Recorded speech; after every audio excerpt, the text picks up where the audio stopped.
I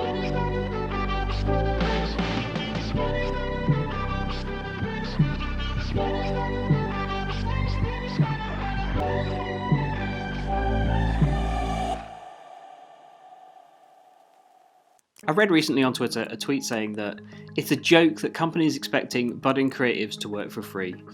It was in response to a magazine running an amateur photography competition for the best photo, and then that magazine would feature it in an upcoming issue as part of an article they were writing. Seemed like a shameless plug for free work. If your initial thoughts were that this is scandalous and an insult to up-and-coming creatives, then you're not alone. Any mention of newspapers or magazines using photography work for free is usually met with outcries of people shouting how unfair the system is. And if we were back in the early 2000s, I'd probably agree with you. Now I feel a lot different. Let me explain. In the 1930s, over 2/3 of the population read a newspaper every day. Printed news media went on a huge rise throughout the 21st century, peaking in the 1990s with an incredible national mass circulation. This was simply the norm.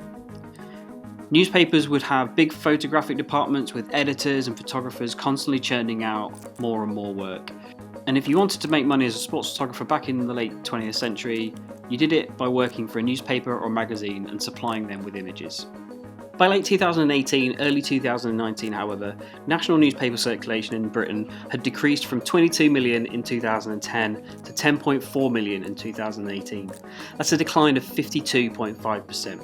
In response, most news outlets moved their content online as the internet took hold of our daily media consumption.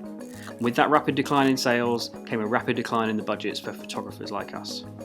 I often say to people that I couldn't do my job and run my business 20, 30 years ago. My work and my business model would have been completely different. I work directly with clients and don't rely on any national media or any newspaper or any article for my income. This was a deliberate decision back in the day. I'd been following the trends for years, I'm a big social media nerd, and I could see that traditional news media was dying. I knew that when I set my business up, it had to work differently, and I couldn't be like a traditional sports photographer and simply rely on newspaper and print. It would have just killed my business straight away.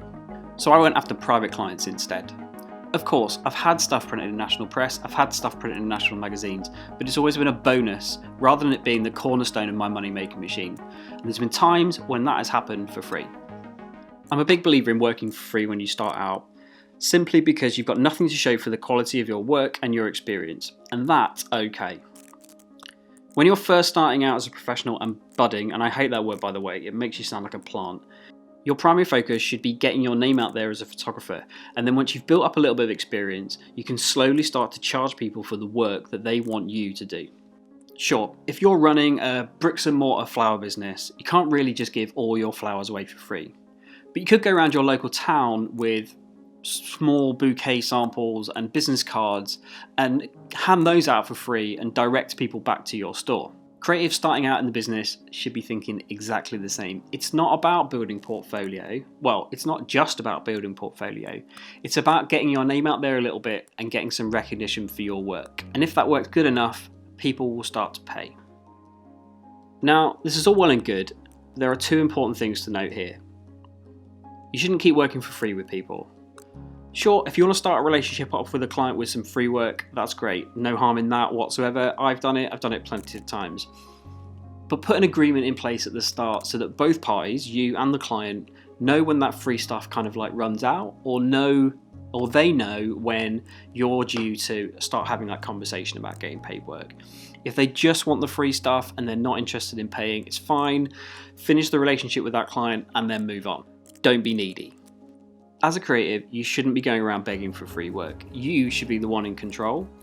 So if a client comes to you and says that they want you to do some work for you, but they've got no budget, you as the creative, you as the business owner, need to weigh up the decision as to whether or not that piece of free work is going to have enough in it for you to get something out of it. Is there something that you're going to get later down the road that will make that piece of free work worth it? Could this little bit of free work move you on to a position where there's lots of paid work with that client later on down the road? And is the potential exposure off that work enough for you to put the time in? And the key is, it's up to you to make that decision. Running a business, especially when you first start out, is about risk and gamble. It's all about the risk, it's all about the gamble. You have to be constantly making decisions with your business head on about if you're willing to take the risk on something or not. That is how this works. Over time, those decisions become a lot easier as you start to build up experience in these situations. You start being able to kind of like spot the patterns and the tells of what's going to be worthwhile and what's going to be worth the risk and what's not. But in the beginning, that's really, really scary and everything's unknown and everybody is in exactly the same position. So yes, I do believe that as a starting out creative, as a starting out sports photographer, you should be putting out work out into the world and you should be doing some work for free. Trust me, there are paying clients everywhere. It's just really hard in the beginning to find them, but they do exist. They're out there. Not everybody wants for free. The noisy ones, the ones that engage with you straight away, those are the ones who want stuff for free initially. There's lots and lots of paying clients out there. So shouting about your work and putting lots of good work out there, even if you have done it for free, is only a good thing. Free can be really powerful. Like, I built my business on the foundation of free. The problem is a lot of sports photographers stay in that free model for forever and never transition over to a paid model with that client or with future clients. It's about developing a relationship with that client base and developing a relationship with individual clients that take you from doing a bit of speculative work for free to getting paid. If you're interested in finding out more about how to make money from sports photography, then check out my How to Be Successful with Sports Photography course over on Udemy. Links in the description below. Till next time.